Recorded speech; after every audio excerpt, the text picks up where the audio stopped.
இவ்வார ராசி பலன் மிதுனம் ஜெமினி நவம்பர் 11 2025 முதல் நவம்பர் 17 2025 வரை. மிதுன ராசிக்காரர்களுக்கு இவ்வாரம் புதிய தொடக்கங்களுக்கான நல்ல காலமாக அமையும்.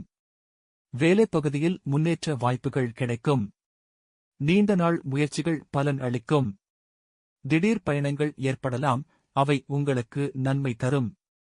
பண விஷயங்களில் வருமானம் அதிகரிக்கும். ஆனால் தேவையற்ற செலவுகளை கட்டுப்படுத்துவது அவசியம். கடன் தொடர்பான விஷயங்களில் கவனமாக இருங்கள். காதல் மற்றும் குடும்ப உறவுகளில் மகிழ்ச்சி நிறைந்த தருணங்கள் அமையும். நீண்ட நாட்களாக இருந்த மனக்கசப்புகள் மறையும். ஆரோக்கியம் நல்ல நிலையில் இருக்கும். சிலருக்கு தூக்கக் குறைபாடு அல்லது தலைவலி ஏற்படலாம், ஓய்வு அவசியம். சிறந்த நாள் புதன்கிழமை. அதிர்ஷ்ட நிறம் மஞ்சள். அதிர்ஷ்ட எண் 5. மொத்தத்தில் மிதுன ராசிக்காரர்களுக்கு இது ஒரு வெற்றி மற்றும் முன்னேற்றம் நிறைந்த வாரமாக அமையும்.